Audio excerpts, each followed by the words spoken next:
ഉൽപ്പത്തി പുസ്തകം 24 അധ്യായം അതിൻ്റെ 63 വാക്യത്തിൽ ഇസഹാക്ക് വെളിമ്പ്രദേശത്ത് ധ്യാനിക്കാനായി പോയിരുന്നു എന്ന് എഴുതിയിരിക്കുന്നു നമുക്ക് കാണാൻ സാധിക്കും. ധ്യാനിക്കുക എന്ന് പറയുന്നത് വളരെ ശ്രേഷ്ഠകരമായ ഒരു ദൈവിക അനുഭവമാണ്. സങ്കീർത്തനങ്ങളിൽ ധ്യാനത്തെക്കുറിച്ച് പരാമർശങ്ങൾ വളരെയധികമുണ്ട്. എന്നാൽ പഴയ നിയമത്തിൽ മറ്റ് ഭാഗങ്ങളിൽ, പ്രത്യേകിച്ച് ഉൽപ്പത്തിയിലും പുറപ്പാടിലുമുണ്ട് അങ്ങനെ ധ്യാനത്തെക്കുറിച്ച് പ്രത്യേകിച്ചുള്ള പരാമർശങ്ങൾ കാണാറില്ല.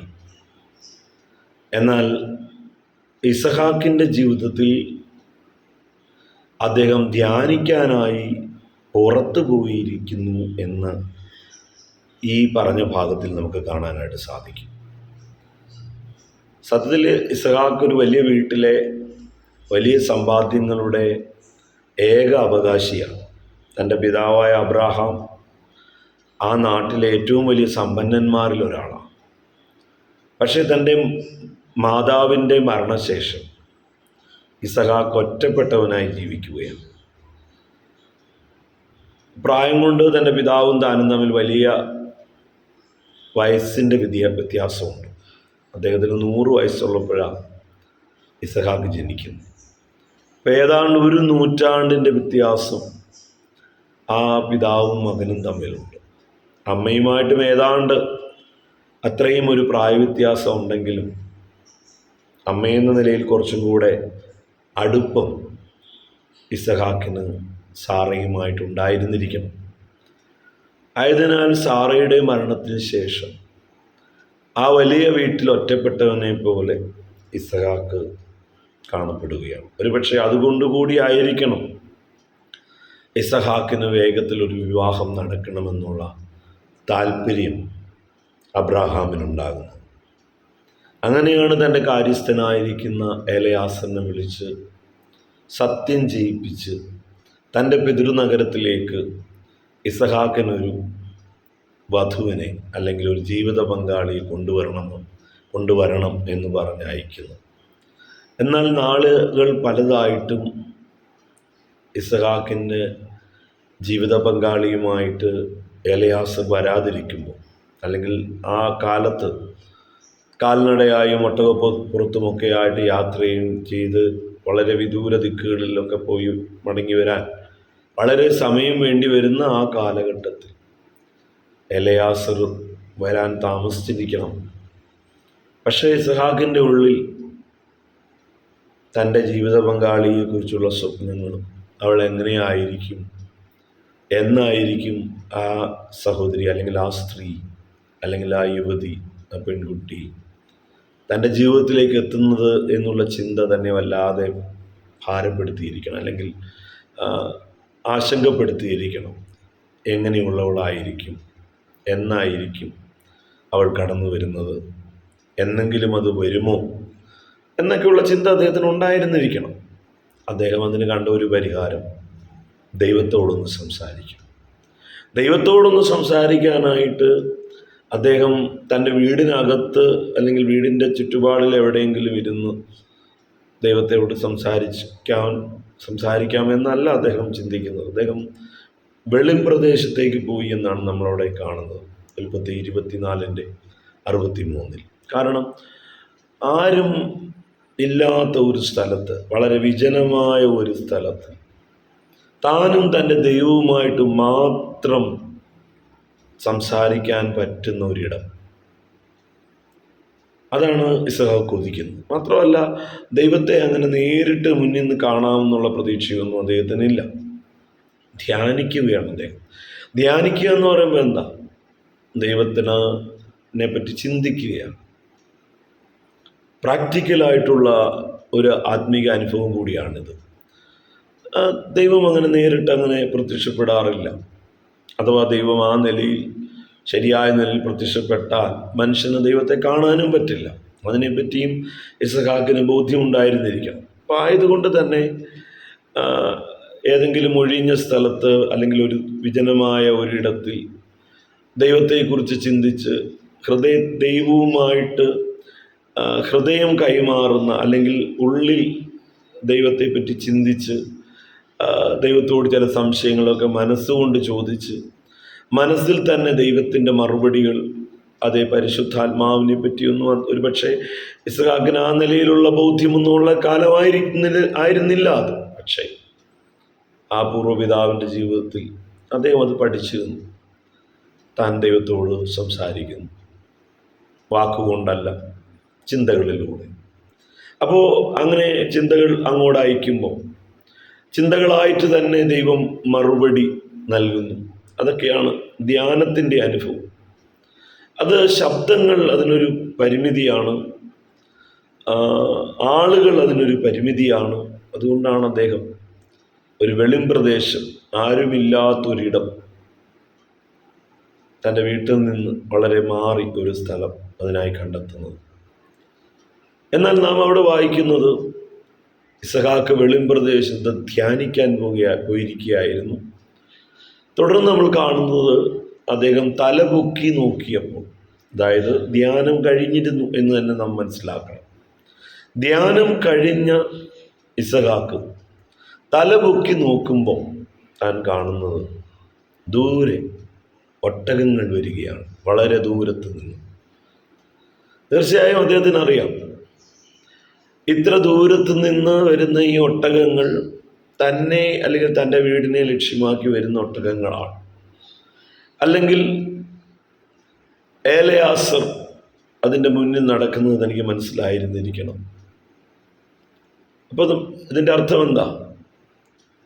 നാളുകളായി താൻ കാത്തിരുന്ന വിടുതൽ, അല്ലെങ്കിൽ താൻ ആഗ്രഹിച്ചിരുന്ന തൻ്റെ വിഷയത്തിൻ്റെ പരിഹാരം ഇന്നേ വരെ ലഭിക്കാതിരിക്കുമ്പോൾ ഒരു ദിവസം ദൈവത്തോട് സംസാരിക്കാൻ അഥവാ ധ്യാനിക്കാൻ ഇസഹാക്ക് തീരുമാനിച്ച് ധ്യാനം കഴിയുമ്പോൾ താൻ തലപൊക്കി നോക്കുമ്പോൾ താൻ ഏത് വിഷയത്തിന് വേണ്ടി ധ്യാനിച്ചുവോ ആ വിഷയത്തിൻ്റെ വിടുതൽ ഇതാ ദൂരെ നിന്ന് വരികയാണ്. തീർച്ചയായിട്ടും ഇസഹാക്കിന് കാണാൻ കഴിയും, ആ ഒട്ടകപ്പുറത്ത് ഒരു പെൺകുട്ടി ഇരിക്കുന്നത് ഇസഹാക്കിന് കാണാൻ സാധിക്കും. ഇസഹാക്കിന് മനസ്സിലാക്കാൻ കഴിയും, തൻ്റെ ഭാര്യയായി ദൈവം തിരഞ്ഞെടുത്ത എലയാസറിലൂടെ ദൈവം തനിക്കായി ഒരുക്കി വച്ചിരിക്കുന്ന തൻ്റെ ജീവിത പങ്കാളി ആണ് ആ ഒട്ടകപ്പുറത്തിരിക്കുന്ന പെൺകുട്ടി എന്ന് തനിക്ക് മനസ്സിലാക്കാനായിട്ട് സാധിച്ചിരിക്കണം. നോക്കുക, ഇതിൻ്റെ ആത്മീക അർത്ഥം എന്താ? ദൈവത്തോട് സംസാരിക്കുമ്പോൾ, ദൈവത്തോട് സംസാരിക്കുക എന്ന് പറഞ്ഞാൽ എന്താണ് പ്രായോഗികമായ അർത്ഥം? നാം ദൈവത്തോട് പ്രാർത്ഥിക്കുമ്പോൾ, ദൈവത്തോടുള്ള പ്രാർത്ഥനയാണ് നമ്മുടെ സംസാരം, അഥവാ ദൈവത്തോട് സംസാരിക്കുന്നതാണ് നമ്മുടെ പ്രാർത്ഥന. അപ്പം പ്രാർത്ഥനയുടെ അർത്ഥം ദൈവത്തോടുള്ള സംസാരമാണ്. അങ്ങനെ നാം പ്രാർത്ഥിക്കുമ്പോൾ അഥവാ ധ്യാനിക്കുമ്പോൾ, മുമ്പ് ഞാൻ പറഞ്ഞതുപോലെ ധ്യാനമെന്ന് പറയുന്നത് വാക്കുകൾ കൊണ്ട് പറയുന്നതല്ല, കുറെ കൂടെ ഉന്നതമായ പ്രാർത്ഥനയുടെ രീതിയാണ് ധ്യാനം. അങ്ങനെ ധ്യാനിച്ചു കഴിഞ്ഞ ഇസഹാക്ക് തലപൊക്കി നോക്കി എന്നാണ് കാണുവാൻ സാധിക്കുന്നത്. അത് ധ്യാനത്തിൻ്റെ ഒരു പ്രത്യേകതയാണ്. അത് ദൈവസന്നിധിയിൽ ദൈവത്തോട് സംസാരിപ്പാൻ പോയ ഇസഹാക്ക് ധ്യാനം കഴിയുമ്പോൾ തൻ്റെ തല പൊക്കി നോക്കത്തക്ക നിലകളിൽ എന്തോ ഒരു അനുഗ്രഹം തൻ്റെ മുമ്പിൽ വെളിപ്പെടുകയാണ്. എന്നെ കേൾക്കുന്ന പ്രിയപ്പെട്ട സഹോദര സുഹൃത്തെ, നിങ്ങൾ അല്ലെങ്കിൽ സഹോദരി, അല്ലെങ്കിൽ നിങ്ങൾ ആരായിക്കൊള്ളട്ടെ, മാതാവാകട്ടെ, പിതാവാകട്ടെ, കുഞ്ഞാകട്ടെ, ആരായിക്കോട്ടെ, നിങ്ങളുടെ മുമ്പിൽ നിങ്ങളുടെ ധ്യാനം കഴിയുമ്പോൾ, നിങ്ങളുടെ പ്രാർത്ഥന കഴിയുമ്പോൾ നിങ്ങൾ തലപൊക്കി നോക്കണം. സ്ട്രെയിറ്റായിട്ട് നോക്കിയാൽ നിങ്ങളുടെ പ്രശ്നമായിരിക്കാം മുമ്പിൽ കാണും. നേർക്ക് മുമ്പിൽ നിങ്ങൾക്ക് കാണാൻ കഴിയുന്നത് നിങ്ങളുടെ പ്രശ്നമാണ്.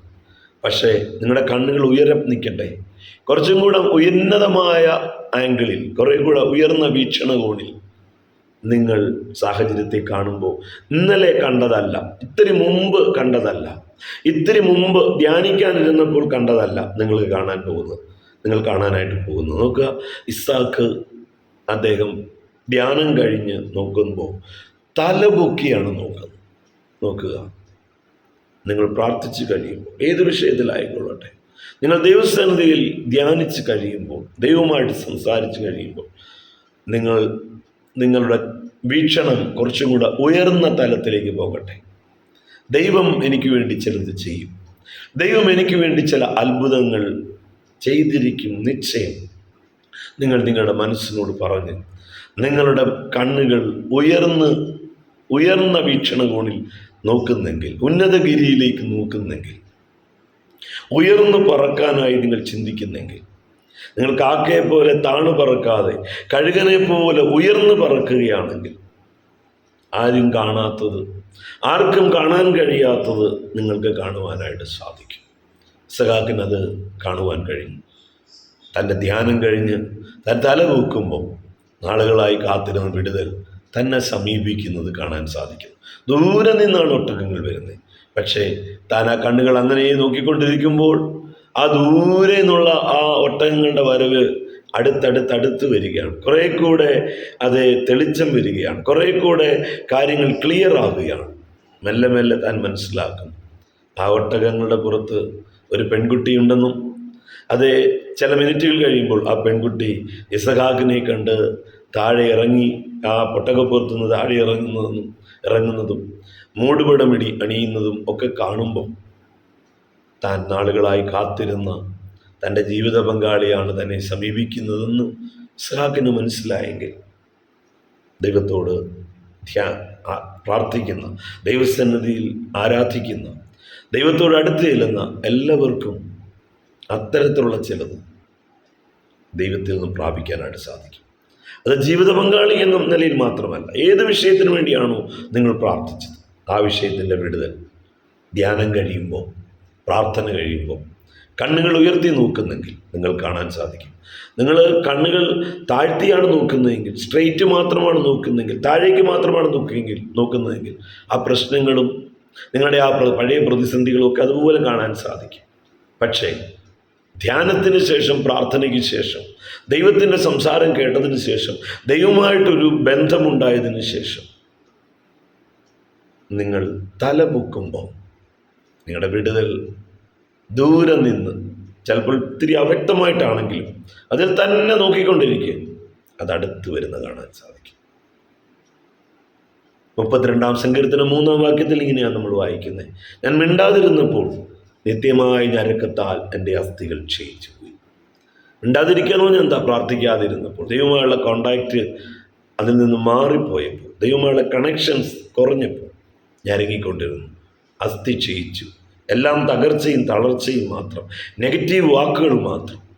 പക്ഷേ 39-ാം സങ്കീർത്തനം 3-ാം വാക്യത്തിൽ, അതെ, എൻ്റെ ഉള്ളിൽ ഹൃദയത്തിന് ചൂട് പിടിച്ചു, ഞാൻ ധ്യാനിച്ചപ്പോൾ എൻ്റെ ധ്യാനത്തിങ്കൽ തീ കത്തി, ഞാൻ നാവെടുത്ത് സംസാരിച്ചു എന്ന് ദൈവത്തിൻ്റെ വചനം പറയുന്നെങ്കിൽ, ധ്യാനിക്കുമ്പോൾ ഉള്ളിൽ ചൂട് പിടിക്കും, അകത്ത് വചനം വിറകായി, അകത്ത് കേട്ട വാഗ്ദത്തങ്ങൾ തീയായി, വചനമായി, ആ വചനം തീയായി തീർന്നു ഒരു പുതിയ ഊർജമായി തീരുമ്പോൾ സംഭവിക്കുന്ന നാവെടുത്ത് സംസാരിക്കാൻ കഴിയും. ഞരക്കം മാറും, നെഗറ്റീവുകൾ മാറും, പോസിറ്റീവായിട്ട് ചിലതൊക്കെ സംസാരിക്കാൻ തുടങ്ങും, ചിലതൊക്കെ പ്രവചനങ്ങളായിട്ട് മാറും. അത് കണ്ണു മുമ്പിൽ വെളിപ്പെടും. നിങ്ങൾക്കൊക്കെ ആ നിലയിൽ ആ വിടുതലുകളെ പ്രാപിക്കാൻ സാധിക്കട്ടെ. ദൈവസന്നിധിയിൽ ധ്യാനിച്ചാട്ടെ, ദൈവത്തോട് സംസാരിച്ചാട്ടെ, ധ്യാനത്തികൾ തീ കത്തട്ടെ, നാവെടുത്ത് സംസാരിച്ചു തുടങ്ങണം, പ്രവചിക്കണം. നിങ്ങളോട് തന്നെ പ്രവചിക്കണം. എന്നിട്ട് കണ്ണുകൾ ഉയർത്തി കാത്തിരിക്കണം. ദൂരെയുണ്ട് വിടുതൽ. മിനിറ്റുകൾ കഴിയുമ്പോൾ, മണിക്കൂറുകൾ കഴിയുമ്പോൾ അത് അടുത്തടുത്ത് വരും. അതിൽ നിങ്ങൾ എത്തിപ്പിടിക്കും. അവസാനം നിങ്ങൾ അതിലെത്തും. കർത്താവ് സഹായിക്കട്ടെ.